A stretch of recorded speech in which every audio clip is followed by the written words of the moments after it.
Welcome back to Inside the Philippines. I'm glad you're here. Today's story comes to us from a man named Brendan, 61 years old, a retired plumber out of Dublin, Ireland. 43 years he spent on the tools, working sinks and boilers and burst pipes in council houses across the Liberties, out in Talat, all the way down to Bray when the work was good. Quiet man. Soft-spoken. The kind of fella who'd help you move a sofa and refuse a tenner for it. A lot of the stories we tell on this channel are about men who lost everything. Brendan's story is a little different. Brendan came to the Philippines looking for what most of our protagonists are looking for. Company, a bit of warmth, the sense that he hadn't already lived the best part of his life and missed it. He found something that looked like all of those things. For a while, anyway. What happens to him in Mandaue, in a small rented house with a dodgy kitchen sink, and 7 people living under one roof, is the kind of slow-motion situation that creeps up on a man so gradually he doesn't realize he's drowning until he's already underwater. And then one Sunday afternoon, walking back from the corner shop with a sachet of milk in his hand, something snaps. 43 years of being polite. 43 years of not making a fuss. All of it goes very, very quiet. And what comes out the other side surprises Brendan more than anyone. This one's going to stick with you. It's not the story you think it is. Stick around to the end, because the lesson Brendan walks away with isn't the one he expected to learn. Here's his story, in his own words. Right. Where do I even start with this?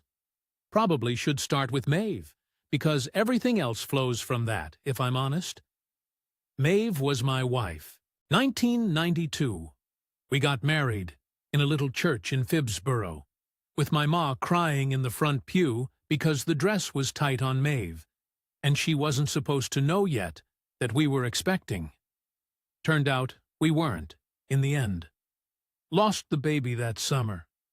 We never had any after that, and I don't know if it broke something, or if it just exposed something that was already broken, but there it is. Anyway, 2009, she met a fella at her work. She was in admin at a haulage company out by the airport. And one Tuesday, I came home from a job in Sandymount, and her side of the wardrobe was empty.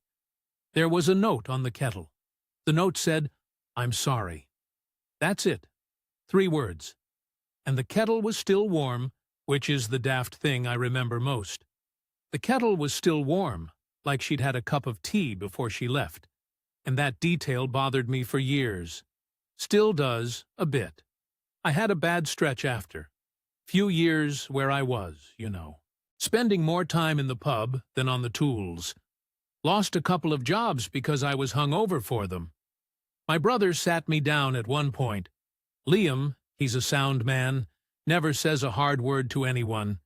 And he said, "Brendan, you're going to die in that flat, and nobody'll find you for a fortnight." So I packed it in. Stopped drinking, mostly.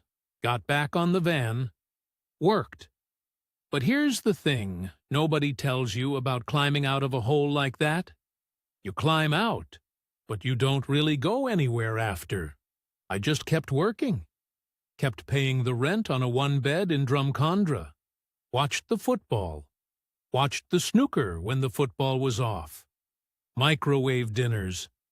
The years go by very quickly when you're not paying attention to them. Did you know that? 17 years went by. 17. By 2024, my knees were gone. Plumbing's hard on the knees. All that crawling under sinks, kneeling on tile floors. Surgeon said I could keep going for another year, 2 maybe, or I could pack it in now and have something left of the cartilage for the rest of my life. So I packed it in. Sold the van, sold the tools to a young lad from Drogheda who's just starting out, gave him a good price. Moved into a smaller bedsit on the same road, because the original flat was a bit too dear once the income stopped. Damp little place. Window looked out at a brick wall, and that's where I was, more or less, for about 18 months. I'm a man with hard hands and a soft head. I always say that. And the soft head started doing the things soft heads do when they're left alone too long. Started thinking. Started realizing things. Realized one Wednesday that I hadn't had a proper conversation in 3 weeks. The woman at the Centra on the corner, Polish lady, very kind, I won't say her name. She'd ask me how I was, and I'd say grand thanks and how are you yourself, and that was the social highlight of my week. 3 weeks of that. I sat in the kitchenette of the bedsit that night with a cup of Barry's tea and I thought, Jesus, Brendan, this is your life now. This is the rest of it. This. The loneliness wasn't dramatic, you understand. I wasn't crying into the pillow or anything. It was just constant, like a tap dripping in another room. You can ignore a dripping tap for years if you have to. Plumber knows. So I started watching YouTube, as you do. Started with retirement videos, Spain, Portugal, the Algarve, all that. Then somehow, the algorithm took me to Thailand. All these lads on beaches with girls 30 years younger. And that wasn't for me. That wasn't what I was after. Bit seedy for my taste, if I'm being honest. But the algorithm kept feeding me. And one night, about 11 o'clock, I clicked on a video about Cebu, in the Philippines, and there was this English fella in it, sitting in a cafe, and he said something that I haven't been able to get out of my head since. He said, "The women here actually want a quiet, older man." That sentence, I sat with it for about a week. I'd be on the bus, going to the doctor for my knee follow-up, and it'd be in my head. I'd be putting on the kettle, and it'd be in my head. The women here actually want a quiet, older man. Because at 61, in Dublin, I can tell you with confidence, nobody wanted me. Not in any sense. I was invisible to women my own age, never mind anyone younger. I'd walk into a Tesco, and the world looked through me. So I did the thing. I joined Christian Filipina. That was the one I picked. Because the name sounded respectable, you know? Sounded like a parish notice board, not a knocking shop. I told myself, if I was going to be a fool, I'd at least be a fool with my dignity intact. I made a profile, put up a photo of myself at my nephew's confirmation, decent shirt on me, hair combed, and I waited. So the profile sat there for about a week, and nothing happened, which I took as a sign from God that I'd been right to feel ridiculous about the whole business. I nearly deleted it twice. Once on the Tuesday, after a particularly grim trip to the chipper, and once on the Thursday, when my brother Liam rang, and I couldn't bring myself to tell him what I'd done. He'd have laughed me into the ground. With love, like, but still.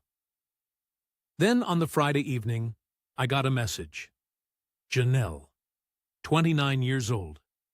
Profile photo of her in a graduation gown. A real one, with a Cebu Doctors University banner behind her. Worked nights at a BPO. That's a call center. Business Process Outsourcing. They call them BPOs over here. Handling customer service for some American electronics company. The first message she sent me said, "Hi, Kuya Brendan.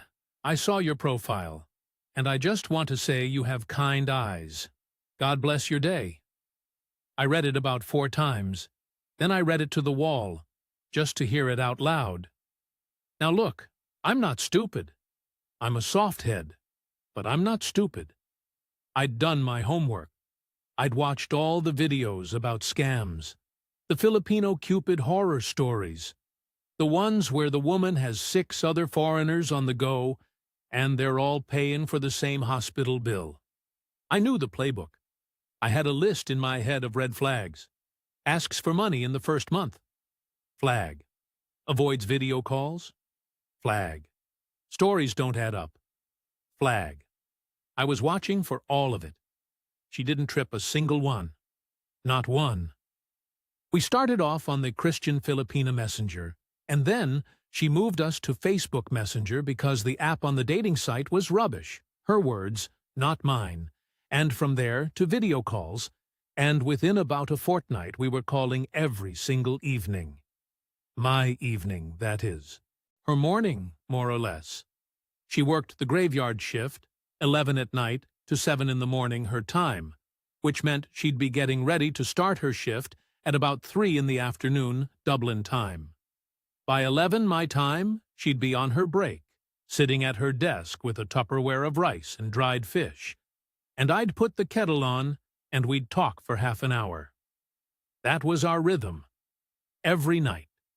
Every single night, for 4 months. She told me about her family.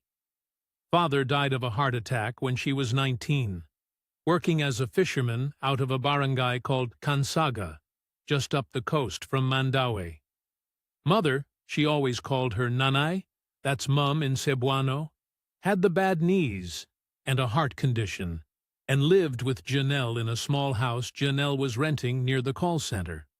Younger brother Jomar, 23, who Janelle described as still finding himself, with this little laugh that suggested she'd been describing him as that for about a decade.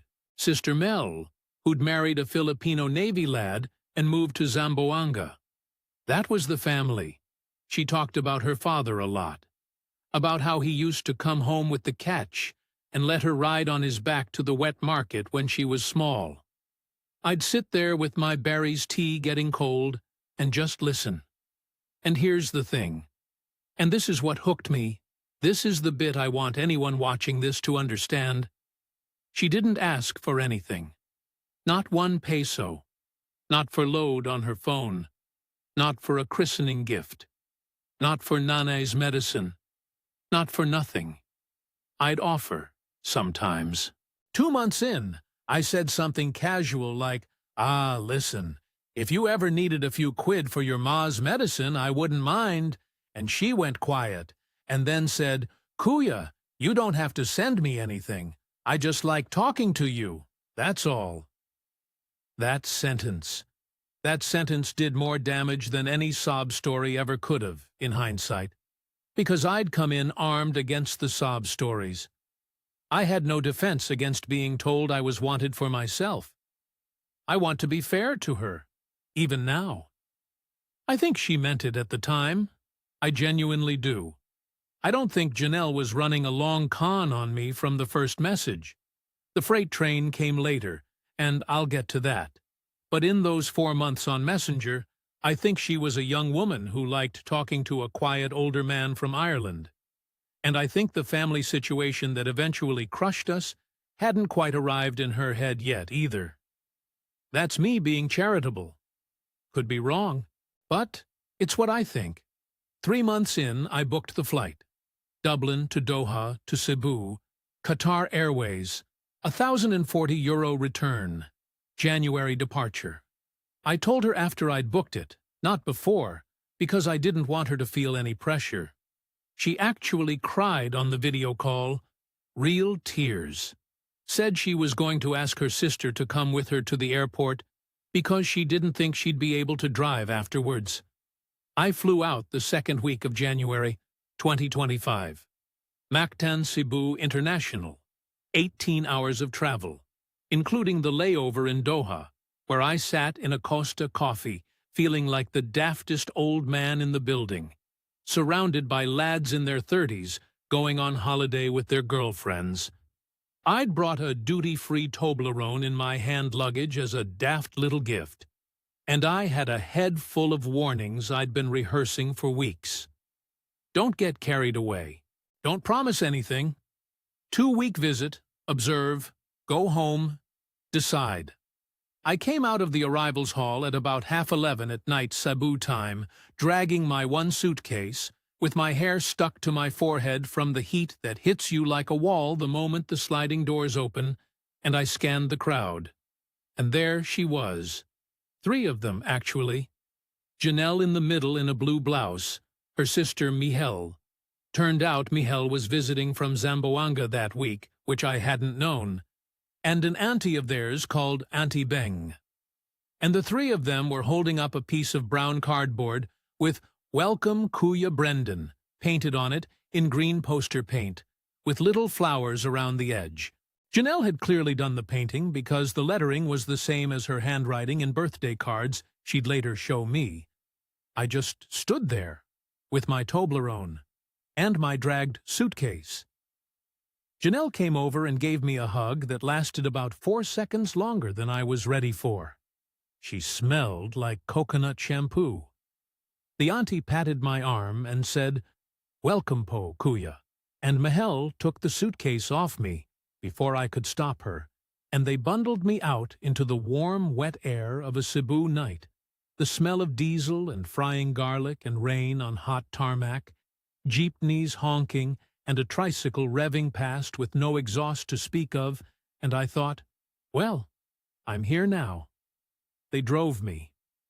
Auntie Beng's husband, Tito Junjun, was waiting in a beat-up Toyota, to a little carinderia about 10 minutes from the hotel I'd booked in Lapu-Lapu. Lechon on a wooden board, steamed rice, some kind of sour soup with prawns that turned out to be sinigang, 3 San Miguel Pilsens between 4 of us because I was paying, except I wasn't. Because when I went to settle up, Tito Junjun had already paid the woman and waved my wallet away with both hands, laughing, saying, "First time in Cebu, Kuya, you don't pay tonight. No, no, no." In the taxi on the way to the hotel afterwards, just me and Janelle in the back, I leaned my head against the window and I cried. I couldn't help it. Just a few tears, quiet, in the dark of the taxi with the meter ticking. She held my hand and didn't say anything for a minute. Then she said, very softly, "Are you okay, Kuya?" And I said, "I'm not used to being wanted." That's what came out. I didn't plan to say it. I didn't plan any of it. "I'm not used to being wanted, that's all. Sorry." She squeezed my hand and said, "You are wanted now. Welcome home, Kuya." The 2-week visit went the way you'd imagine. They took me to Top's Lookout in Busay one evening to see the city lit up below us, and to a beach down at Moalbol, where I floated in water the color of a swimming pool, and felt my knees stop hurting for the first time in 3 years.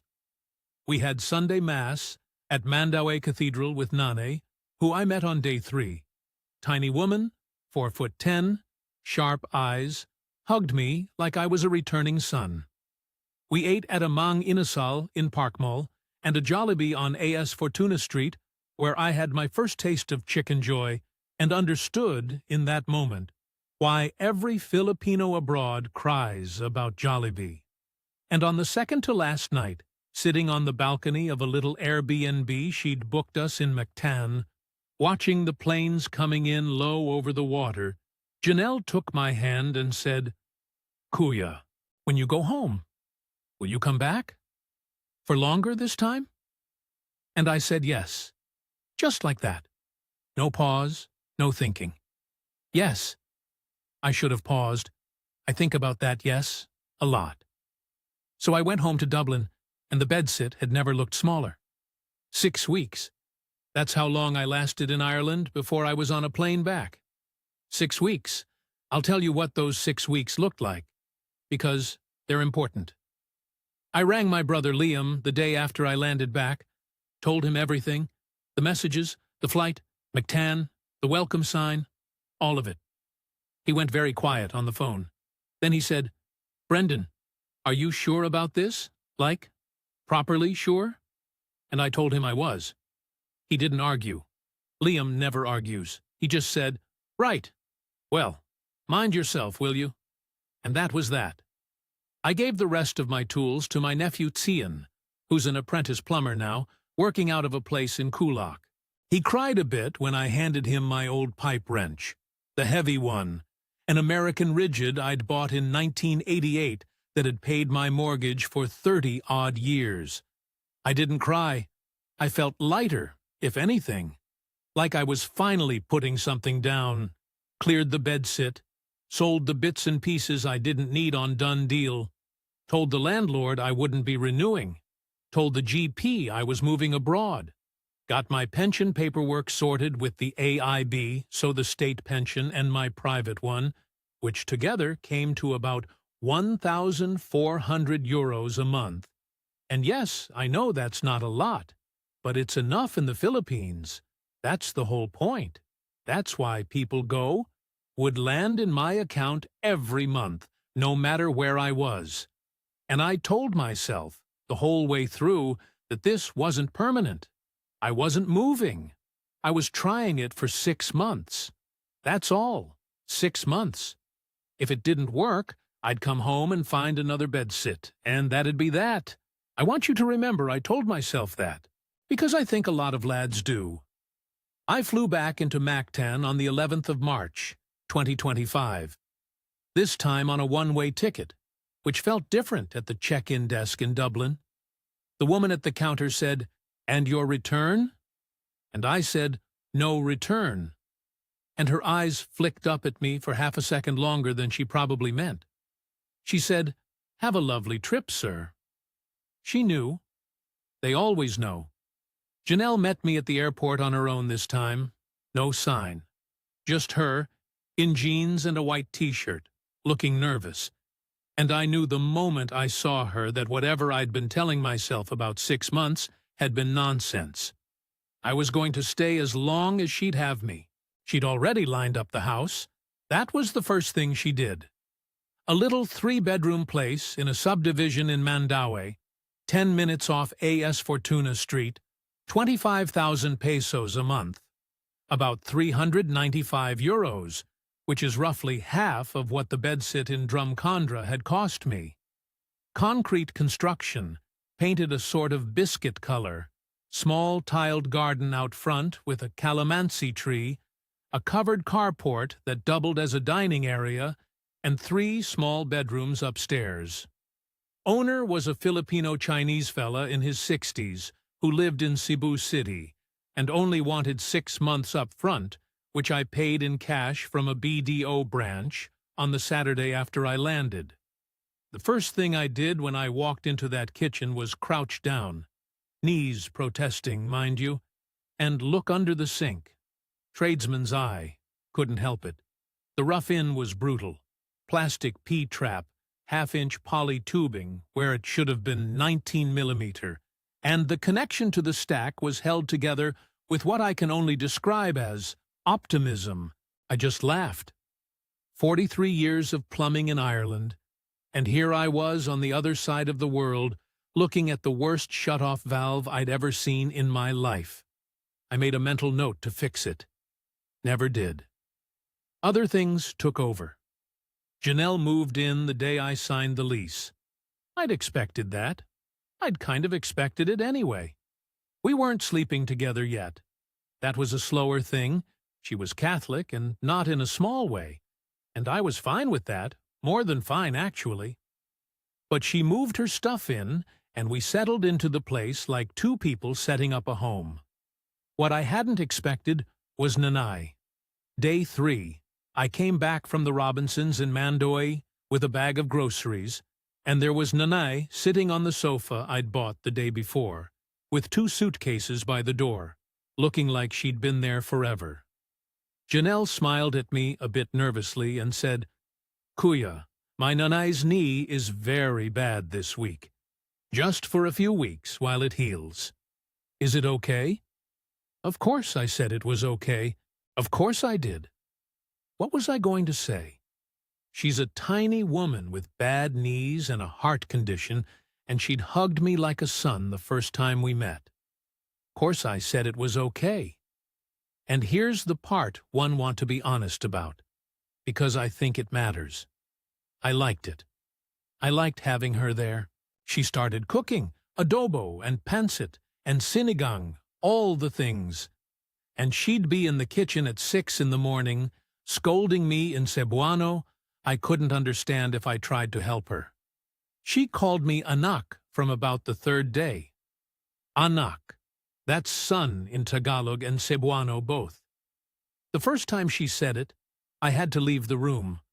I went out into the carport, and I stood by the calamansi tree, and I had a little moment. 61 years old. Hadn't been called son by anyone since my own ma died in 2007. And this is the bit where I want to talk about utang na loob, because if you don't understand it, you don't understand any of what comes after. Utang na loob is the Tagalog phrase. It means debt of the inner self, more or less.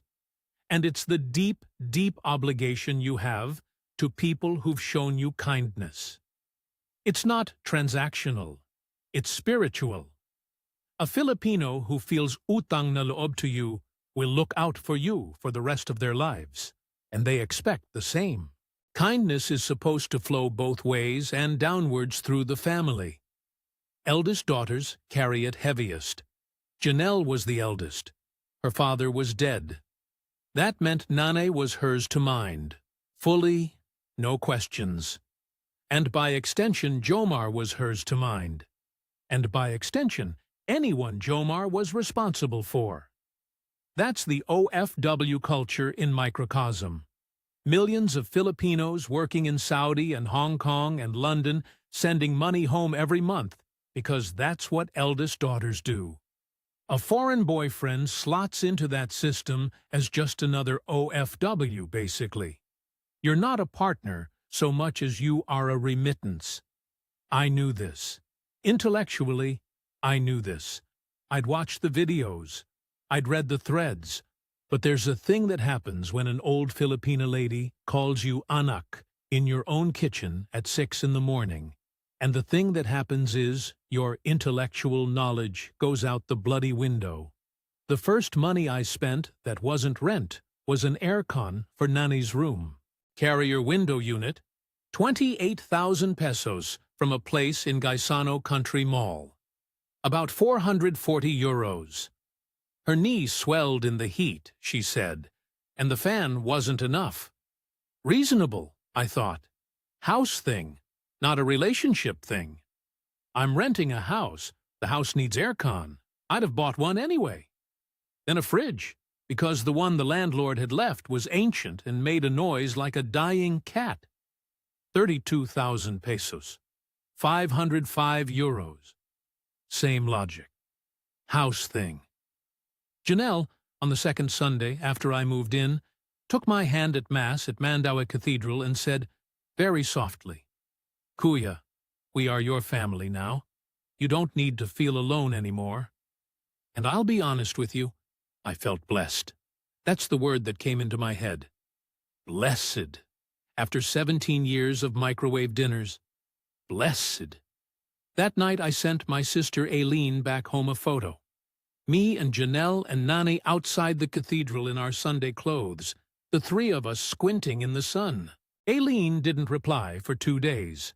When she did, it was 3 words. Just be careful. I left her on read.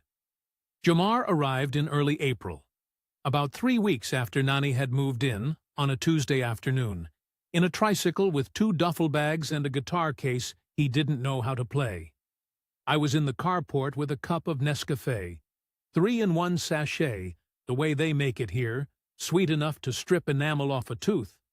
And I heard the tricycle pull up, and Janelle came out of the house going, Mar! Mar! And there was this skinny young fella climbing out, hugging his sister, looking at me with this big embarrassed grin and saying, Kuya Brendan, hi po, salamat for letting me visit. A visit. That was the word. Visit. He was 23, thin as a rake, the kind of skinny only young Filipino lads can be, with a wispy mustache he was clearly proud of, and a Lakers cap he'd got from somewhere. Sweet smile. Genuinely, I want to be fair to Jomar. He wasn't a hard lad, he wasn't aggressive, he wasn't malicious exactly.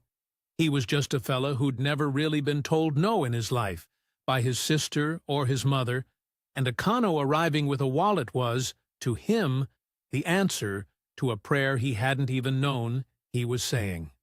The visit was meant to be 2 weeks. By the end of week 3, he was still there. By the end of week 4, his girlfriend Mela arrived with their daughter B, 2.5 years old, big eyes, frightened of me at first because of the white skin, warmed up after I gave her a piece of Toblerone I still had in my suitcase. By the start of May, there were 5 adults and 1 toddler in a 3-bedroom house, plus Mel rolling through every other weekend from Zamboanga, plus various aunties and cousins who'd drop in for lunch and somehow stay until after dinner. By June, there were 7 of us most nights. I counted on the way upstairs one evening, I remember, like a fella checking the heads of his sheep. 7. Now. I want to be careful here. I want to be fair. Because looking back at it now, with a clear head, I can see it was 3 things at once, and I couldn't separate them at the time. There was genuine cultural expectation, utang na loob, eldest daughter, all that. There was diskarte, which is the Filipino word for hustle, resourcefulness, working an angle, and there was, in Jamar's case anyway, just plain idleness. All 3 were happening simultaneously, and none of them looked like the others while it was going on. Let me lay out the money for you, because the money is the spine of all this. First, the groceries. Janelle did the shopping at the Gaisano Country Mall every Friday afternoon. 40,000 pesos a month, which is about 630 euros, which I handed her in cash on Friday mornings before she went. Now, 40,000 pesos for a household of 7 sounds reasonable on paper, except the receipts started disappearing. Around week 3, I asked, casually, just to see, "How was the shop, love? Did we save anything off the meat?" And she said, "Oh, Kuya, I forgot to keep the receipt, sorry." And then again the next week. And then again. I stopped asking. Plumber's eye, shut. Second, the medical thing. And this one I won't lie about. This one I don't regret. Nane had a gallbladder attack in late May, woke up at 2 in the morning, howling, and we had her at Chonghua Hospital in Cebu City by 3. Real attack. Real surgery. 85,000 pesos, all in for the operation. The meds, the 4-night stay. Roughly 1,340 euros. I sat in that waiting room reading a Reader's Digest from 2019 with someone's child sleeping on my foot. The surgeon was a lovely woman called Dr. Chua, who showed me the ultrasound and walked me through every step. Nanay came out of it grand, made a full recovery, and that 85,000 pesos is the only money out of all this that I'd hand over again tomorrow. That was a real emergency, a real hospital, a real surgeon, and a real woman who'd been good to me. Some things in this story were exactly what they looked like. Third, and this is where I want you to feel sorry for me, then stop feeling sorry for me, then realize what an absolute idiot I was. Jamar's tricycle. He pitched it to me on a Saturday afternoon in early June, sitting on the carport floor with a red horse he'd taken from my fridge without asking. Said his cousin had a tricycle franchise route between Mandaue and Consolacion. Said the unit could be bought outright for 90,000 pesos, and the boundary fee, that's the daily rental to the route operator, was 500 pesos. Said he could clear 1,200 pesos a day net. Said it'd pay itself off in 4 months. He had it all worked out. He even had a notebook with sums. I gave him 120,000 pesos, about 1,890 euros, cash in a brown envelope on a Tuesday morning at the BDO in Banilad, and I made him sign a piece of paper saying it was a loan because I wanted to feel like a businessman about it. 3 weeks later, no tricycle. I asked, He said it was being processed at the LTO, that's the Land Transportation Office, the equivalent of the NCT, and he was waiting on the franchise paperwork. 4 weeks. 5. 6. Each time the answer was the same, each time with a different little twist on it. The processor was sick. The cousin's Tito was on holiday. The franchise office had a backlog from typhoon season. Each excuse, on its own, was plausible. Together, they were a story. I knew it was a story. I just wasn't ready to know it yet, if that makes any sense to you. And 40 years of running a one-van plumbing business, I'll tell you, in 40 years, I never lost a job to a bad debtor. I always got my money. I always read the customer right. Old fellas who'd try to short me. Lads who'd promise a check on Friday. Women who'd cry about the boiler. I read them all, every one of them, and I got paid every time. And here I was handing 120,000 pesos in cash to a 23-year-old in a Lakers cap with a notebook full of made-up sums. I think about that a lot. Then there was the drip. The drip is what kills you, in this kind of situation, more than the big payments. Once you've established that you'll pay for things, every small thing becomes a thing you'll pay for. 500 pesos for load on Mela's phone. 2,000 pesos for B's nappies and milk powder from Watson's. 3,500 pesos for Nane's maintenance medicine. Plavix and a statin. Real medicine for real conditions, I checked. 5,000 pesos for a cousin's tuition deposit because nobody else in the family had it. 1,500 pesos for a christening contribution for someone I'd never met. Gcash, Gcash, Gcash. Just little chimes on my phone all day. Bing. I stopped counting around month 5. I just stopped. The plumber who'd kept a perfect ledger for 40 years stopped tracking the money. That's how I know now what state I was in. The warning signs. Here are the ones I rationalized away. Janelle quit the call center in May. Just like that. Came home from a Friday shift and said, "Kuya, I gave my notice. The American customers are stressing me. My blood pressure is getting too high. And you provide for me now anyway, diba?" Diba means right, basically. And I said, "Are you sure, love? You worked hard for that job." And she said, "I want to focus on you, Kuya. Is that bad?" What do you say to that? You say nothing. You say it's grand. Jamar started having mates over to drink my San Miguel. I'd come back from Robinson's with a fresh case of 12, and by the next morning there'd be 6 left, and 3 lads I'd never met sleeping in the carport. Ah, sure, lads being lads. He'd been working hard on the tricycle.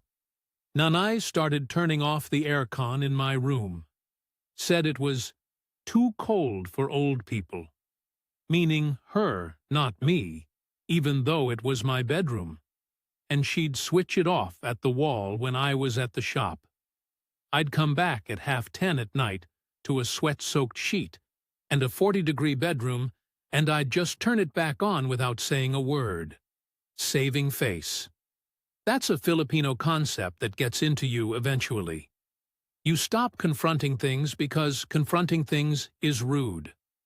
I asked Jomar once, just once, about the tricycle paperwork. Asked if I could see the LTO receipt, just for my own peace of mind. He looked at me like I'd kicked his dog.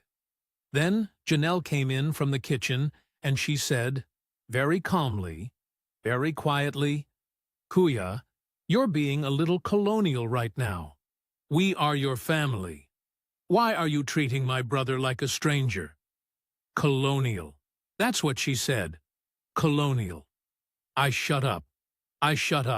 And I went out to the carport, and I sat there for about an hour, and the karaoke from 3 doors down was murdering some Air Supply song, and the roosters were already getting started even though it was only dusk.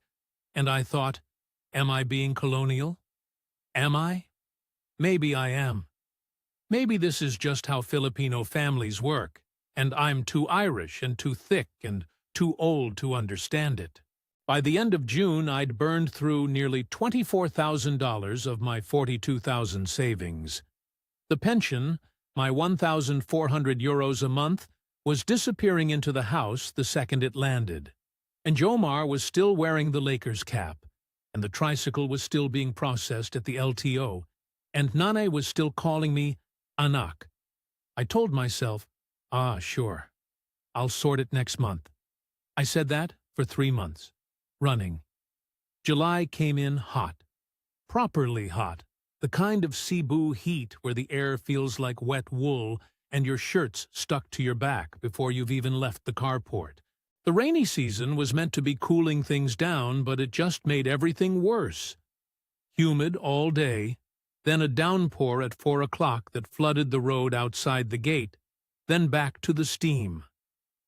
I want to tell you about the night it actually landed for me.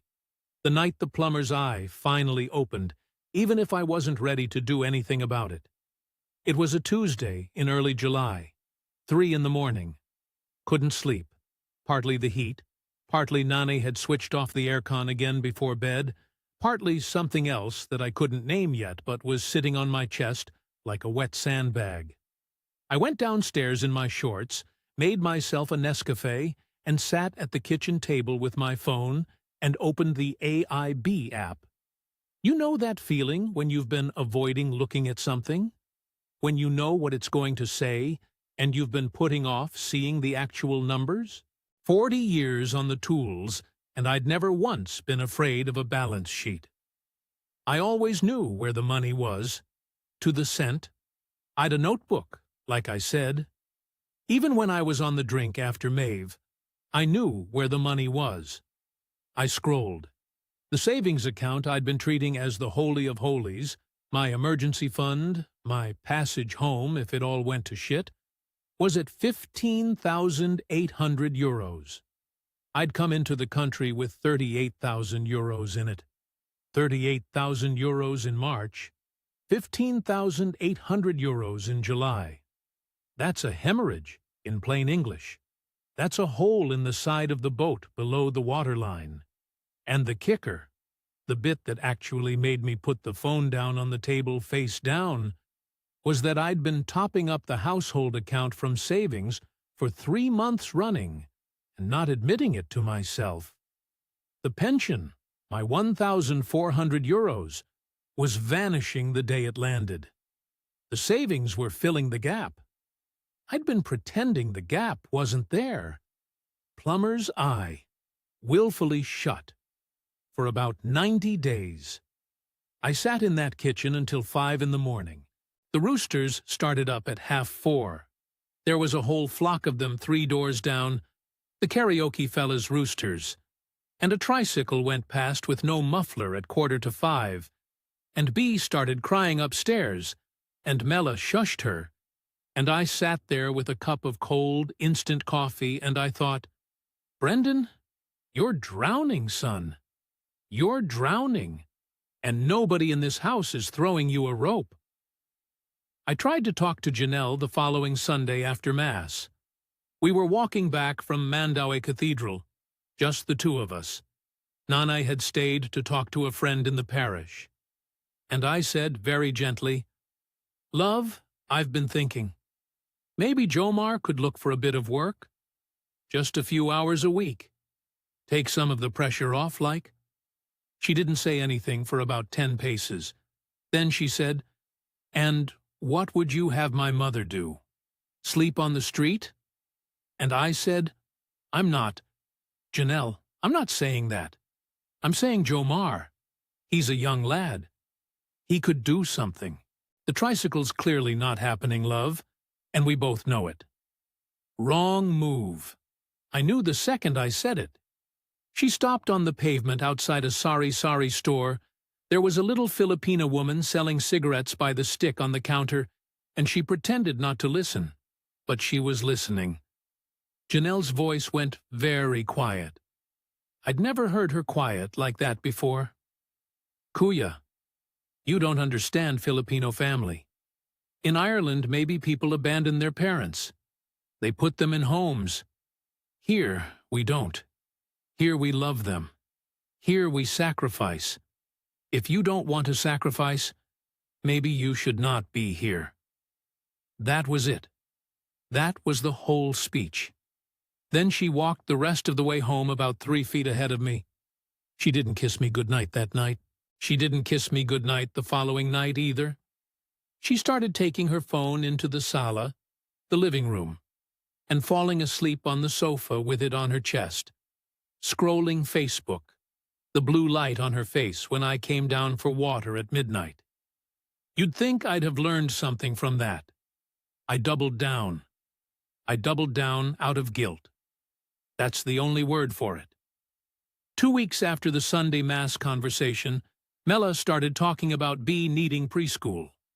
There was a place on AS Fortuna that took toddlers, early start, 3 days a week, 45,000 pesos for the year. About 710 euros. I paid it before anyone asked, just put the money on the table at dinner. And Janelle cried and said I was a wonderful kuya and kissed me on the forehead. First kiss in 2 weeks. I'll be honest with you, I felt grateful for it. Grateful. Pathetic, isn't it? Then there was the Bohol thing. Nane had a Bible study group at the parish, 6 or 7 older ladies who met once a week, and they'd organized an outing to Panglao for 3 nights. Ferry tickets, accommodation in some little resort in Alona, all in. Nanay asked me about it after Mass one Sunday. Directly after Mass, mind you, with the parish priest standing about 4 feet away, saying goodbye to parishioners. 18,000 pesos, 285 euros. I said yes before my mouth caught up with my brain, because I'd have looked like a heartless Westerner saying no in front of Father Reyes, and Nanay knew it. I'd like to say she didn't know it, but she'd lived 68 years on this earth, and she knew exactly what she was doing, standing me there in front of the priest. That was the moment, if I'm being honest with you, that I started to understand that some of this was discarte. Not all of it, but some. Mihel arrived from Zamboanga that weekend and went on a session with Jomar. 2 days of Tandwe rum and karaoke. On the Sunday night, I was sitting in the carport at about 10 o'clock, and Mel came stumbling out for a cigarette, drunker than I'd ever seen her. And she sat on the step beside me and started talking. She didn't know I was paying attention. Or maybe she did. "Ay, kuya," she said. "Jomar, he's a useless boy, no? My brother. He's bola bola." Bola bola is Tagalog for full of it, basically. All talk. That tricycle money, sus, he paid off Kashalo first, the lending app. He had 60,000 pesos with them, naaga sa interest. Tapos, he and his pare went to Bogo for 1 weekend, karaoke, and beer. Boom. Gone. He told me himself. He was laughing about it. She said it almost matter-of-factly, the way you'd tell someone the weather. Then she stubbed her cigarette out and went back inside. I sat in the carport for another hour. The calamansi tree was rustling in the wind, and the karaoke from 3 doors down was on. A different song this time, Whitney Houston, somebody wrecking I Will Always Love You. And I had 120,000 pesos worth of stupid sitting in my chest. I didn't say a word about it the next day. Not to Janelle, not to Jomar, not to anyone. I filed it in a quiet drawer in my head, and shut the drawer. Because to say it out loud would mean admitting all of it out loud, and I wasn't ready. A few days after that, I was at the sari-sari, at the corner of the street, picking up a pack of biscuits, and there was an Australian fella there I'd seen around the subdivision a couple of times. Big lad, mid-50s, sleeve tattoos, wore a singlet and shorts and rubber slippers like he was at the beach. He was buying a bottle of Tandway and a packet of Marlboros. He nodded at me. We'd nodded before. And then he looked at me a bit longer than usual, and he said, in this slow Aussie drawl, "Mate, you all right? You look like a man who's stopped sleeping." That's exactly what he said, word for word. I remember it. I said, "Ah, grand thanks. The heat. Reckon my sleep. The heat." He looked at me for another second. Just a second. And he said, "Yeah, the heat. Right. I'm Maka, by the way. Number 42, the Green Gate. Knock any time, mate." And he walked off into the dusk with his bottle of rum. I didn't knock. Not then. I went home, and I sat at the kitchen table, and I had a red horse, and Jomar was upstairs playing music too loud, and Mela was watching a Filipino soap on the telly with the volume on full, and Nanay was praying her rosary in her room with the door open, and I thought, ah, sure, I'll sort it next month. I'd been saying that since May. The Sunday it happened was the last Sunday in August. I want you to picture it, because I see it very clearly even now, 8 months on. 3 o'clock in the afternoon. The heat had broken about an hour earlier with one of those proper Cebu downpours that turns the road into a brown river for 15 minutes, then steams off into the air. The sky had gone that pale, scoured blue you get after the rain. Nanay was at her sister's place over in Lapu-Lapu for the weekend. First time she'd been out of the house properly in weeks. Janelle had gone to a salon in Park Mall to get her hair done. Mela was upstairs with Bea trying to get her down for a nap, and Jomar, supposedly, was out looking at a unit, meaning he was out somewhere doing whatever Jomar did when he wasn't in the house. We'd run out of milk. Bea wanted milk for her bottle, and there was none. And Mela called down the stairs about it, and I said I'd go to the sari-sari at the corner. I needed the walk anyway. Needed the air. I put on my sandals and walked the 2 minutes to Ailing Nene's at the corner of the road. Bought a sachet of Bear Brand condensed milk and a packet of Skyflakes biscuits. 85 pesos in total. Took my time walking back, because the air was cool for once, and the road smelled of wet concrete and frangipani from the neighbor's tree. There was a basketball game on at the covered court 3 streets over. The half-court the local lads had painted onto the road, and you could hear them shouting and the slap of the ball, and I thought, you know, this isn't a bad place. This isn't a bad life. Maybe I'm being too hard on it all. That was the last thought I had before I opened my own gate. I heard the laughing before I saw anything. 3 voices, men's voices, all young, and a 4th that I knew was Jomar. Then I came round the side of the carport, and I saw them through the front room window. Jomar with 2 lads I'd never seen before, on my couch, drinking my red horse, 3 empties on the coffee table already, and a 4th open in his hand. And he was wearing my good blue shirt. You need to understand about that shirt. I know it's only a shirt, but it was the only nice shirt I owned. I'd bought it in Arnott's in Henry Street in 2018 for my nephew Tsian's wedding, and it cost me 110 euros, which was a lot for me. And it was the shirt I wore to weddings, christenings, funerals, every important thing for 7 years. It was hanging in the wardrobe in the master bedroom with 2 suit jackets and the only pair of decent trousers I owned. He hadn't asked. He was wearing it open over a vest, with my collar half turned, drinking my beer with 2 strangers on my couch. I stood at the front door with the milk in my hand. I didn't move for what felt like a minute, but was probably 10 seconds. Then Nanay came out of the master bedroom, my bedroom, and she had her sleeve rolled up, and she was carrying a hairbrush. She'd come back early from her sister's, I realized. She saw me, and she smiled, and she said, in this perfectly cheerful voice, Anak, I moved your clothes na. The big room is for Mela and Bea now. The small one in the back is for you. The family needs the space. You understand? She said it like she was telling me she'd moved a chair. And here's the thing I want to tell you. And I've been turning this over for 8 months and I still can't quite explain it. There was no flash, no fury, no fireworks. It was the opposite of that. It was the quietest thing that's ever happened in my head. 43 years of, sure, don't make a fuss, and leave it, and for an easy life, Brendan. All of that just went silent. Switched off, like a tap. And underneath was something I hadn't heard from in maybe 50 years.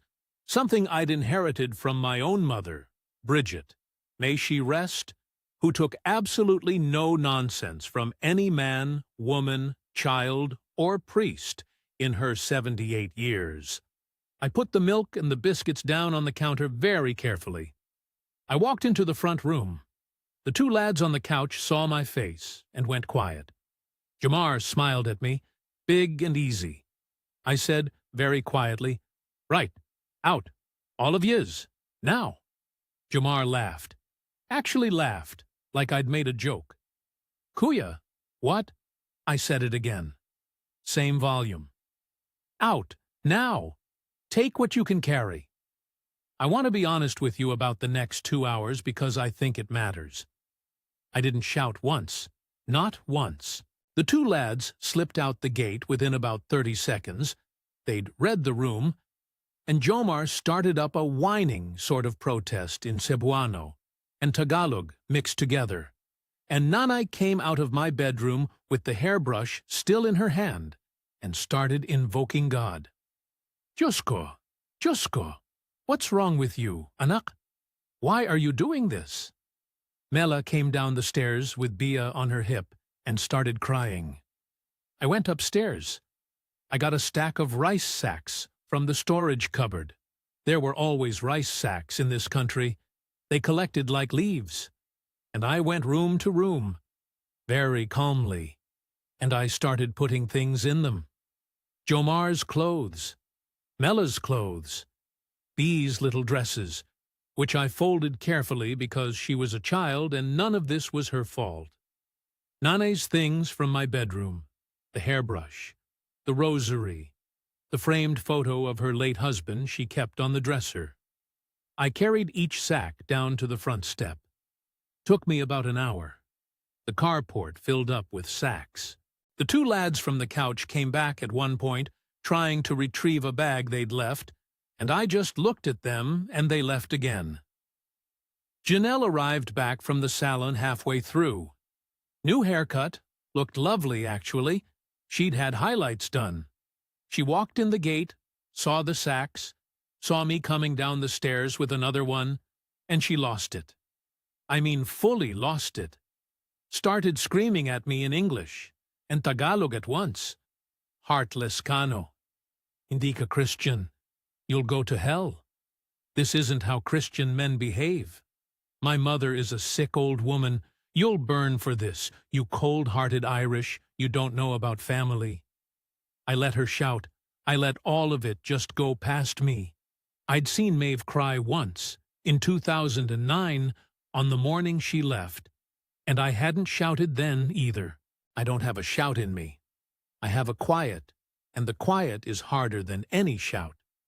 Mela was the only moment I wavered. She came over to me with Bee in her arms, and Bee was crying because the grown-ups were upset, and Mela said, "Kuya, please, the baby. The baby has nowhere to go tonight." And I will tell you, for about 3 seconds I wobbled. 3 seconds. Then I went into my wallet and I took out 5,000 pesos, about 78 euros, and I put it in her hand and I said, "There's a red planet near SM City. Take B there tonight. The rest is on you." That was the last money I gave any of them. I walked to the hardware shop on the corner, Mang Boyong's place, 3 minutes away, and I bought a Yale lock set, and a small set of screwdrivers I should have bought in March. 1,800 pesos, 28 euros. The lad in the shop didn't ask any questions. I think the look on my face answered them. I walked home with the box under my arm, and 43 years of plumbing experience came back into my hands as if I'd never left. 20 minutes flat. Old lockout, new lock in. 2 screws. Washer. Key turning sweet as honey. The one bit of trade skill that ever served me in this country. I should have laughed. Didn't. Janelle was still standing in the front garden with the family by then. The sacks were on the curb. A neighbor's dog had cocked its leg against one of them. I opened the door, looked at her, only at her, not at the rest, and I said, "You can stay if you want, love. By yourself. The family is finished. That's the end of it." She stared at me for about 4 seconds. Then she picked up Nani's bag and Mela's bag in one hand each, and she walked out the gate without looking back. They got into a tricycle, the 4 of them eventually. Where they went, I don't know. Mel's, probably. A cousin's, maybe. I shut the gate, locked it, walked back into the empty house. The silence was the loudest thing I've ever heard. I sat on the floor of the sala with my back against the couch, bought a liter of Red Horse from the sari-sari, drank about half of it, and I sat there until 2 in the morning with all the lights off and the karaoke from 3 doors down going on a Bryan Adams song. And I'll tell you what came up. And this surprised me, and you might not believe it, but it's true. What came up wasn't grief. It wasn't even anger by then. It was a strange, terrible kind of relief. The first relief I'd felt in 17 years. I sat there, and I thought, I can hear myself again. There's me in this room. Me. After all that. I cried a bit. Not for Janelle. Just for the years. The 17 years of being tired.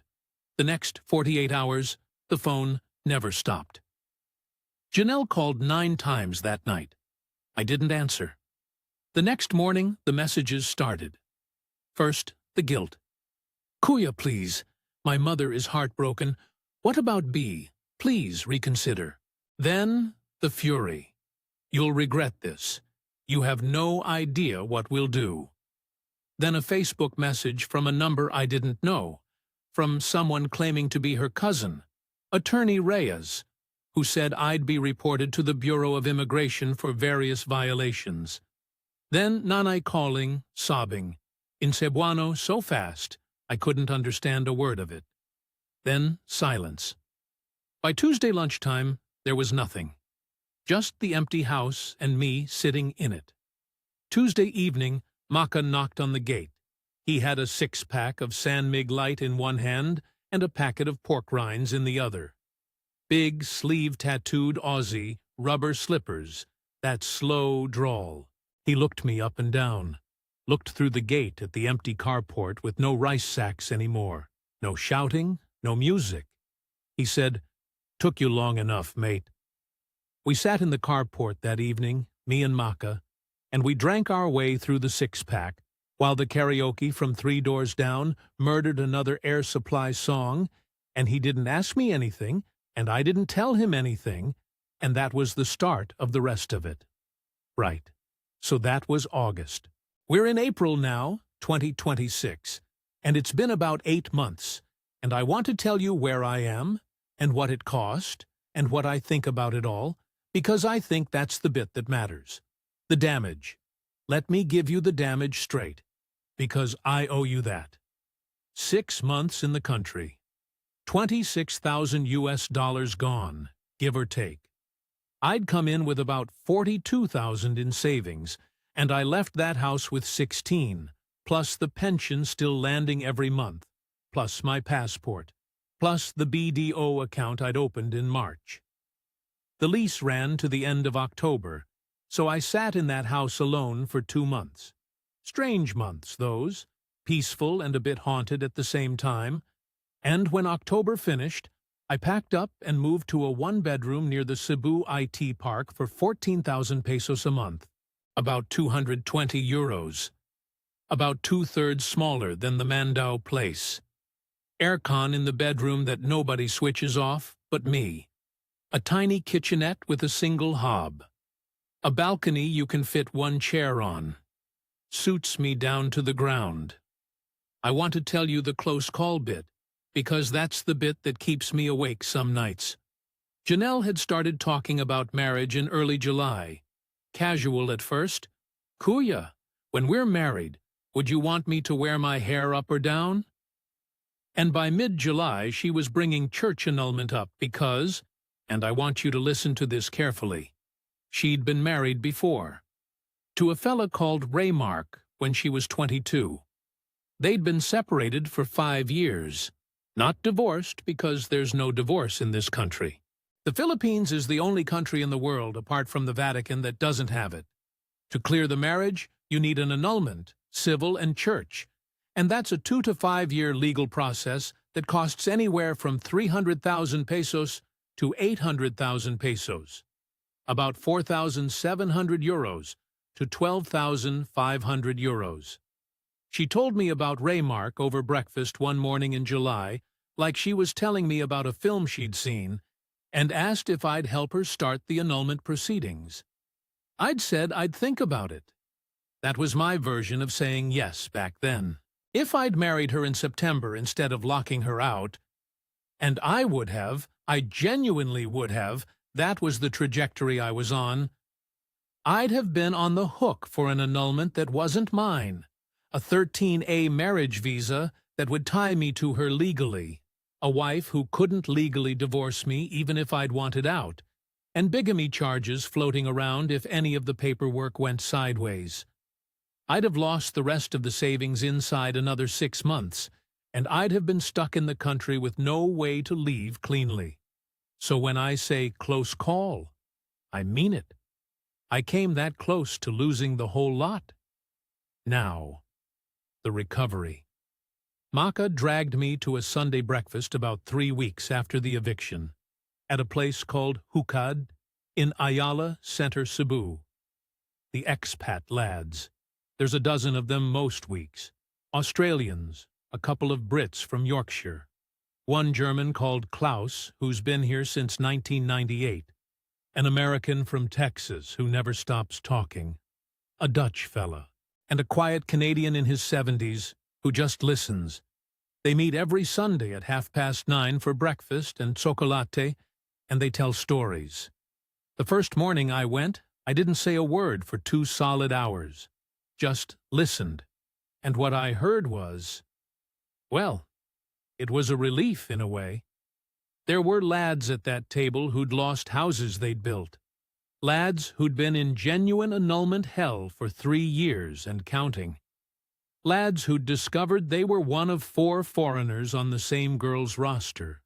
Lads who'd had RA 9,262 cases, that's the violence against women law, gets weaponized against foreigners regularly, filed against them.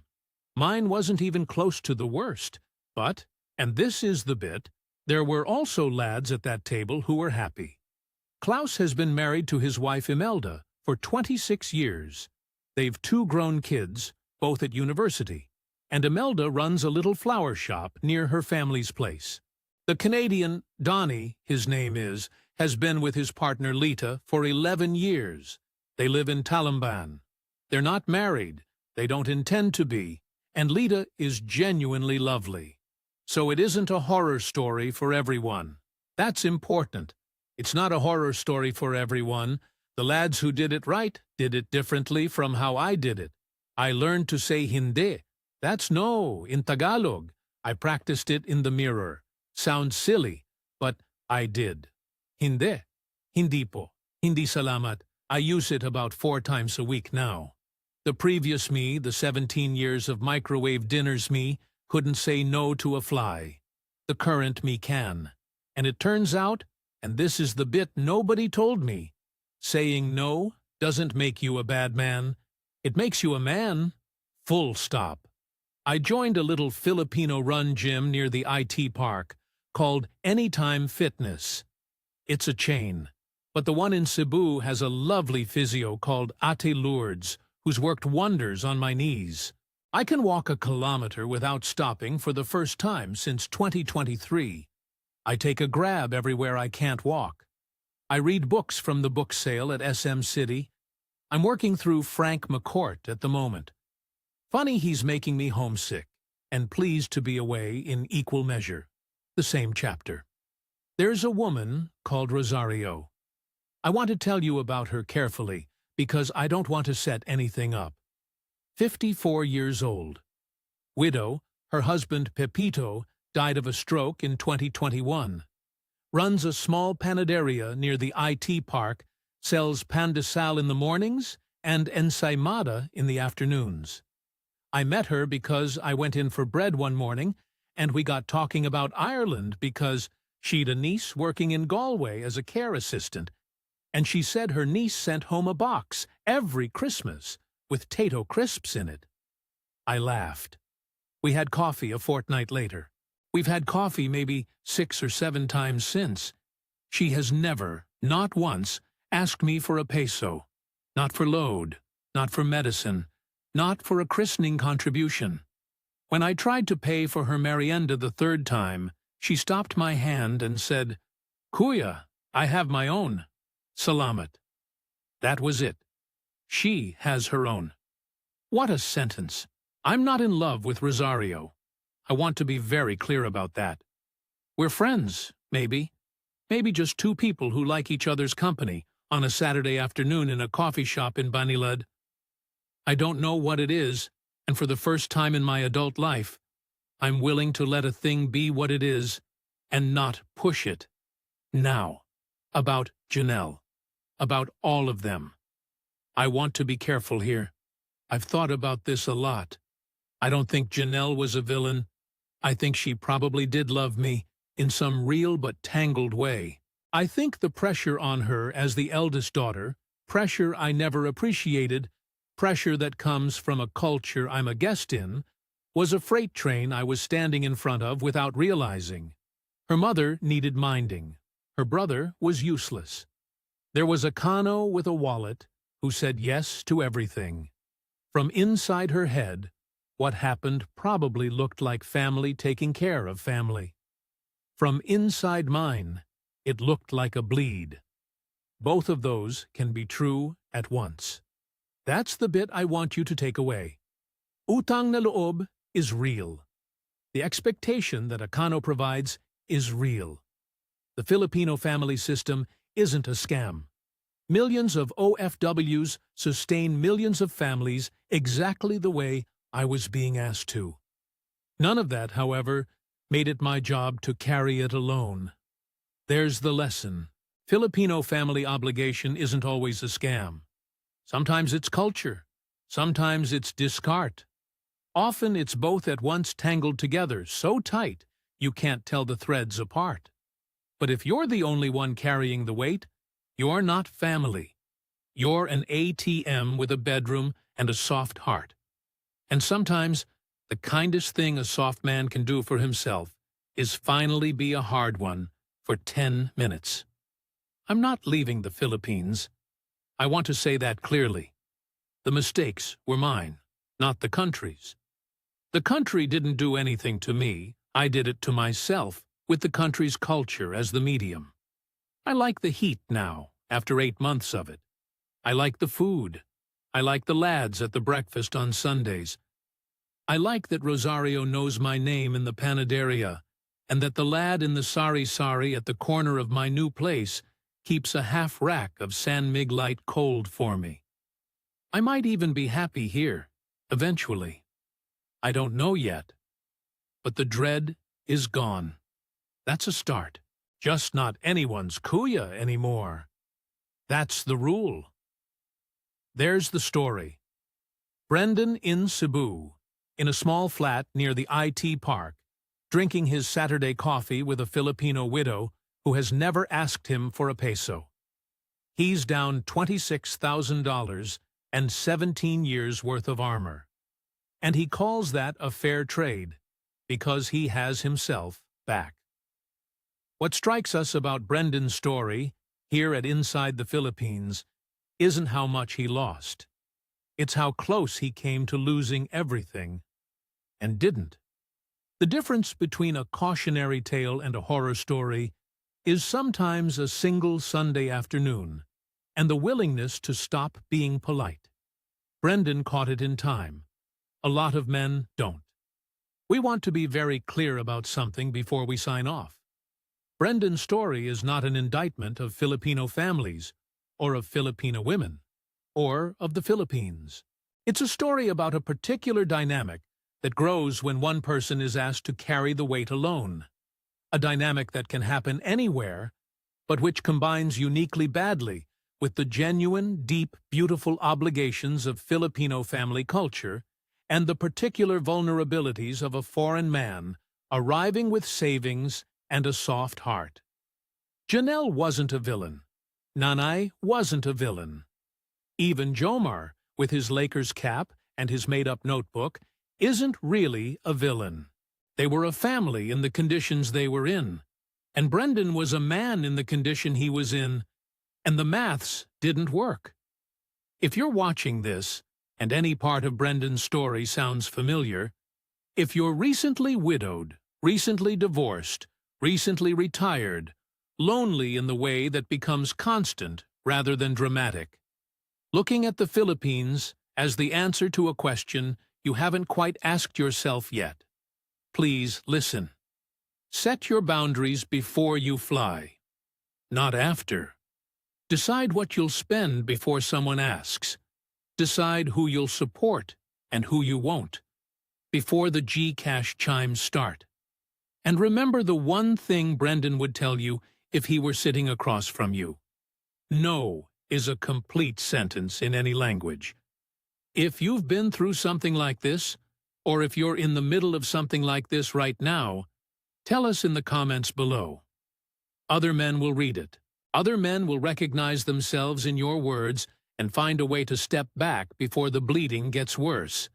That's what this channel is for. We've been inside the Philippines. Mind yourselves out there. We'll see you next time.